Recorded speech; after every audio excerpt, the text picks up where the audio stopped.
जय हिंद दोस्तों, यूपीएससी हिंदी में आप सभी का बहुत बहुत स्वागत है। और जो लोग पेपर दे चुके हैं अभी अपनी मार्कशीट किसी कोचिंग से मिला चुके हैं और काफ़ी उत्सुक हैं ये जानने के लिए कि कट ऑफ कितना है, तो मैं इसके बारे में थोड़ा सा आप लोगों से डिस्कशन करूंगा।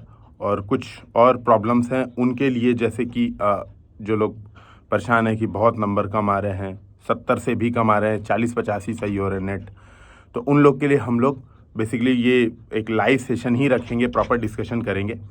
अभी मैं थोड़ा सा कट ऑफ और बाकी चीज़ों के बारे में अगर बात कर लेता हूँ। देखिए, कट ऑफ जो है बहुत ज़्यादा चेंज होने की उम्मीद नहीं है, ठीक है। लास्ट ईयर के आसपास ही कट ऑफ रहेगा, और लास्ट ईयर जिसका 85 प्लस सही था श्योरली हो गया था। कुछ लोग ऐसे थे, मैं जनरल की बात कर रहा हूँ, जो वुमेन कैंडिडेट हैं वो उसी हिसाब से 4 क्वेश्चन 5 क्वेश्चन अपना कम करते जाएँ। ओबीसी का तो बराबर ही होता है जनरल के, ठीक है। ईडब्ल्यूएस का 2 नंबर ज़्यादा ही या फिर बराबर, मैक्सिमम इतना ही होता है, बराबर या 2 नंबर ज़्यादा। तो लास्ट ईयर जितने सुना गया था कि भाई तुम्हारा कितना आ रहा था, तो 85 ऑफिशियल आंसर की से 85 सही है ना, तो सबका क्लियर हो गया था लास्ट ईयर, सबका लगभग सबका क्लियर हो गया था, 1-2 लोग को छोड़ के लगभग सबका क्लियर हो गया था। इस बार भी यही कंडीशन रहने की संभावना है, बहुत ज़्यादा चेंज नहीं होगा, ठीक है। अब कई लोग का ये प्रॉब्लम आएगी, सर मेरा 80 सही हो रहा है, सर मेरा 81 सही हो रहा है, मेरा 82 सही हो रहा है। तो मैं आपसे बता दूं आपका सही किस चीज़ से हो रहा है। अभी जो आंसर कीज होती हैं, देखिए भले से कोई कितना भी चिल्लाए कि 150 क्वेश्चन यहीं से आए थे, देखो है ना, पूरी दुनिया का सच यही है, 150 क्वेश्चन यहीं से आए थे। यूपी पीसीएस 2-4 आंसर में आपको घुमाएगा ही, पाँच क्वेश्चन में, ठीक है, 5 क्वेश्चन में आपको घुमाएगा ही, तो वहाँ पे असर पड़ता ही पड़ता है। यूपी पीसीएस उनके आंसर की, किसी भी कोचिंग के आंसर की, मैं किसी स्पेसिफिक की बात नहीं कर रहा हूँ, किसी भी कोचिंग के आंसर की और यूपी पीसीएस की आंसर की में एक सेकेंड,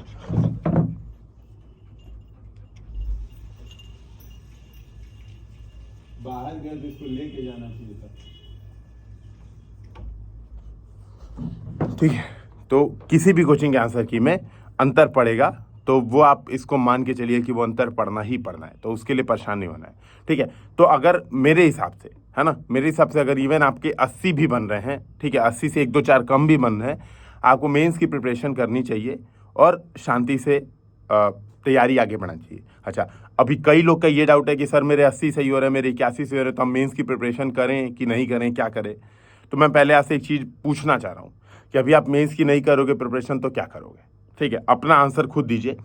फिर यही होता है कि जैसे मान लो सपोज इन केस मान लो मेरे 60 ही सही हो रहे हैं नेट, मेरे नेट 60 ही सही हो रहे हैं, ठीक है। अब मैं क्या करूं, मेंस की तैयारी करूं कि नहीं करूं। मेरा मैक्सिमम क्वेश्चन यही बन सकता है कि मैं मेंस की तैयारी करूं कि नहीं करूं, यही तो क्वेश्चन बन सकता है। तो आप बताओ, मान लो मैं मेंस की तैयारी नहीं करूंगा तो मैं पूरे साल क्या उखाड़ लूंगा, कुछ नहीं।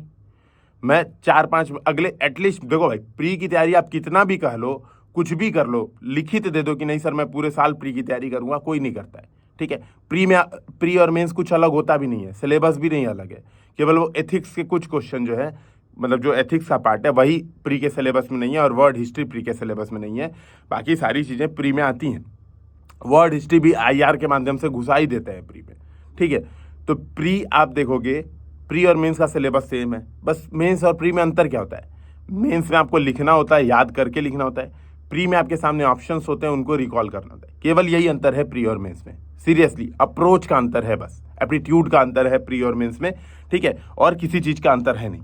तो अगर आप अभी आंसर राइटिंग नहीं करोगे अपने ऑप्शनल, जैसे कई लोग हमारे भाई बंधु हैं कि अभी ऑप्शनल भी नहीं डिसाइड किए हैं, रिजल्ट का इंतजार करते हैं कि ऑप्शनल डिसाइड करेंगे, ठीक है, आप बहुत अपने मतलब श्योर है कि आपका सिलेक्शन आप तय कर रहे हो कि ना हो पाए, ठीक है, आप ऑप्शनल डिसाइड करो, आप मेंस की तैयारी में लग जाओ अभी, बशर्ते भले आपके 60 क्वेश्चन सही हो रहे हैं, ठीक है।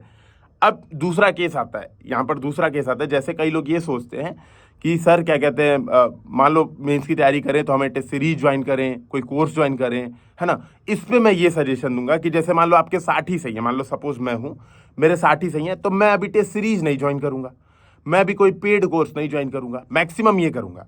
लेकिन मेंस की तैयारी करें कि नहीं करें, तो मेरा ये मानना है, आप 1 से 2 दिन रिलैक्स कीजिए, 2 दिन रेस्ट लीजिए, ठीक है, मूवी देखिए, थोड़ा घूमिए फिरिए, लेकिन मेंस की तैयारी तो भिड़ जाइए। मेंस की तैयारी के लिए आपको स्पेसिफिक अलग से समय नहीं मिलेगा, ठीक है। आपके भले से 60 ही नेट सही हो रहे हो, मेंस की तैयारी बहुत जरूरी है, ठीक है। आंसर राइटिंग स्टार्ट कर दीजिए, हम लोग भी यूपीएससी हिंदी में भी डेली आंसर राइटिंग का कुछ प्रोग्राम करने वाले हैं जो कि यूट्यूब पर डिस्कशन होगा, ठीक है। यूट्यूब पर डिस्कशन की हम लोग कोशिश करने वाले हैं जल्द से जल्द, ठीक है, ताकि आप लोग लग जाइए। जो फ्री वाले प्रोग्राम है उसको तो जरूर कीजिए, ठीक है, पेड वाले भले से मत कीजिए, ठीक है। तो फ्री वाले जरूर कीजिए।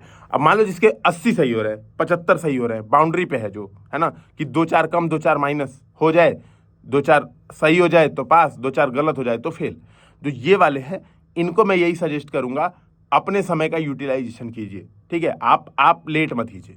आपको जो भी करना है, आप भले से टेस्ट सीरीज डिले कर लीजिए, लेकिन जो क्रैश कोर्स होते हैं छोटे मोटे मेंस के लिए कंटेंट होते हैं, आप पढ़ना स्टार्ट कर दीजिए। Daily answer writing practice proper copy check कराने वाली आप स्टार्ट कर दीजिए। क्यों? क्योंकि देखो, प्री में जो एक बार बाउंड्री पे रहता है वो हमेशा बाउंड्री पे रहता है। आपकी सिचुएशन हो सकती है कि आप इस साल बाउंड्री पे हो, है ना, और मान लो गलती से आपका प्री निकल गया, ठीक है, आप बाउंड्री पे हो, गलती से आपका प्री निकल गया, तो अगली बार हो सकता है कि आपका प्री भी ना निकले। बहुत मतलब मैं लिटरली कम से कम मैं हजारों लोगों को ऐसे जानता हूँ। हम लोग के ग्रुप में 600 लोग हैं करीब, ठीक है। उन 600 लोगों से जो प्रॉपर मतलब प्री का वोटिंग किया जिन्होंने, कि हाँ इस बार मेरे इतने आ रहे हैं, पिछली बार मेरे इतने आए थे, प्रॉपर इस वोटिंग के आधार पर मैं बता रहा हूँ कि ये हमेशा का सत्य है कि भाई लगभग उसी रेंज में नंबर आते हैं, चाहे पेपर कैसा ही बना दो, लगभग उसी रेंज में ना। जैसे मेरा क्या है, मैं कुछ भी पेपर आ जाता है 110 112 115 क्वेश्चन सही हो ही जाते हैं, ठीक है। 110 112 115 क्वेश्चन हो ही जाते हैं सही। जिनके 90-95 सही होते हैं उनके हर बार उतने ही सही होते हैं, चाहे पेपर कितना भी इजी है, चाहे कितना टफ हो जाए, ठीक है। तो बाउंड्री पे हैं तो लेट मत कीजिए, ठीक है। बाउंड्री पे हैं तो आप भिड़ जाइए, प्री मेंस कॉपी चेकिंग अपना स्टार्ट कर दीजिए, ठीक है। अभी एज अ करेंट अभी हम लोग कॉपी चेकिंग वाले प्रोग्राम के बारे में सोच रहे हैं कि क्या क्या करना है, ठीक है। हम लोग अभी उसके लिए लगे हुए हैं, देखते हैं 2-4-5 दिन में आपके सामने घोषणा हो जाएगी। जो क्रैश कोर्स है दोस्तों ध्रुव वाला, वो हम लोग स्टार्ट करने वाले हैं 2-3 दिन में, ठीक है। ध्रुव वाला क्रैश कोर्स मेरे हिसाब से 14 तारीख या 15 तारीख से हम लोग स्टार्ट कर देंगे। तो जो लोग बाउंड्री पे है वो लोग डिले मत करना, क्योंकि एक महीने बाद रिजल्ट आएगा, 1 महीने बाद रिजल्ट आएगा, आप बाउंड्री पे हो, है ना, और 1 महीने में हमारा आधा सिलेबस कंप्लीट हो जाएगा, ठीक है। आधा सिलेबस हम लोग डिस्कशन कर देंगे। 500 क्वेश्चन है जो हम लोग ने डिस्कशन किए हैं, ठीक है, प्री रिकॉर्डिंग है, ठीक है। 500 क्वेश्चन के डिस्कशन है, 100 से 120 क्वेश्चन और उसमें ऐड किए जाएंगे, करीब 100 क्वेश्चन मिनिमम मान के चलिए और ऐड किए जाएंगे। तो 600 क्वेश्चन के माध्यम से आपका यूपी पीसीएस का पूरा सिलेबस, है ना, मेंस का डिस्कशन होगा। पूरा सिलेबस का हर पॉइंट डिस्कशन है, ठीक है, प्रॉपर डिस्कशन है। रही बात अभी करंट में मीडियम हिंदी है, लेकिन इंग्लिश मीडियम वालों को प्रॉब्लम नहीं हो रही है, ठीक है। इंग्लिश मीडियम वालों को प्रॉब्लम नहीं हो रही है, लेकिन फिर इंग्लिश मीडियम वालों को मैं जबरदस्ती नहीं बोल रहा हूँ कि आपको करना ही है, देख सकते हैं आप 2-4 सैंपल वीडियोस लीजिए और उसको देख लीजिए, ठीक है। तो मैं आपसे ये बता रहा हूँ कि हम लोग ध्रुव में पूरे क्वेश्चन आंसर के माध्यम से, अच्छी बात ये होती है कि क्वेश्चन आंसर के माध्यम से, और देखो मैं यूपीपी से सेलेक्टेड हूँ, यूपीएससी में 2 बार इंटरव्यू दे चुका हूँ, तो मुझे अच्छा खासा अंदाजा है कि हाँ इन आंसर में ये पॉइंट्स तो होने ही चाहिए, ठीक है। देखो कई बार क्या होता है, हमारे दिमाग में ये चलता है कि यार क्वेश्चन तो यहाँ से आते हैं, ठीक है, क्वेश्चन तो यहाँ से आते हैं। प्रॉब्लम ये है मेंस के लिए सबसे बड़ी प्रॉब्लम ये है कि चलो क्वेश्चन मान लो आ गए, मान लो वही क्वेश्चन जो किसी XYZ टेस्ट सीरीज में कराया था वही आ गया, ठीक है। प्रॉब्लम ये होती है कि उनका मॉडल आंसर कैसा था, पता चला एकदम वाहियात। मैं एक कोचिंग का देख रहा था, मैं नाम नहीं लूंगा, 3-3 पन्ने का उन्होंने मॉडल आंसर दे रखे थे।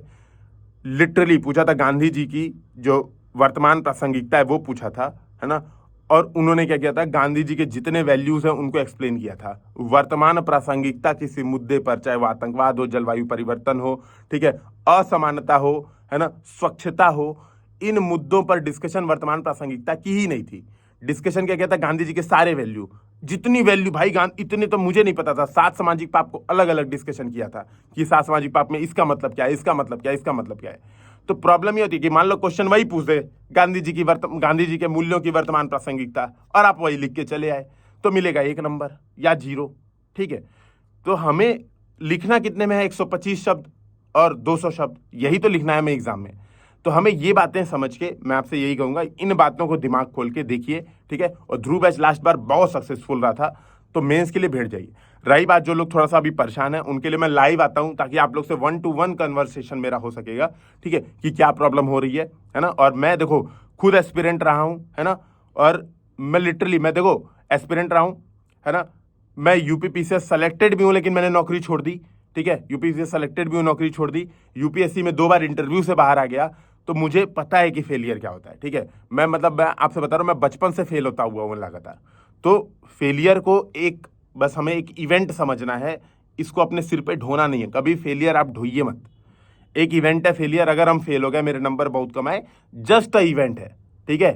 अगले साल हो सकता है कि पास हो जाए। मतलब मेरे एक दोस्त था, मैं कहानी बताता हूँ, एक मेरा दोस्त था, वो 2 साल उसका यूपीएससी का प्री नहीं निकला, ठीक है, और मैं इंटरव्यू तक 2 बार गया, है ना। इस बार प्री निकला, फाइनल सिलेक्शन हो गया और मैं इंटरव्यू से बाहर आ गया, ठीक है। आप देखो, तो ये चीजें होती हैं। मेहनत आप कंटिन्यू भाई, कंटिन्यूसली मेहनत करनी है, लगे रहना है, ठीक है। सीधे सीधे अपना अपना सीना ऊंचा रखिए भाई, आपने मेहनत की, आपने पढ़ाई की है, अपना सीना ऊंचा रखिए, पढ़ाई करते रहिए, सेलेक्ट होइए, ना कि मेरा प्री निकल गया, मेरा प्री नहीं निकल रहा, उसमें माथा पीट रहा है। अभी मेंस है बहुत बड़ी चीज, मेंस के बाद इंटरव्यू आता है, ठीक है। तो प्री जस्ट ए इवेंट है, घबराना नहीं है, लगे रहना, सिलेक्शन जरूर होगा। मैं लाइव आने वाला हूं, आप लोग कमेंट सेक्शन में बताइए कितने बजे से कितने बजे लाइव आना चाहिए, ताकि मैक्सिमम लोग देख सकें। लाइक शेयर सब्सक्राइब करना मत भूलिएगा। जय हिंद, जय भारत।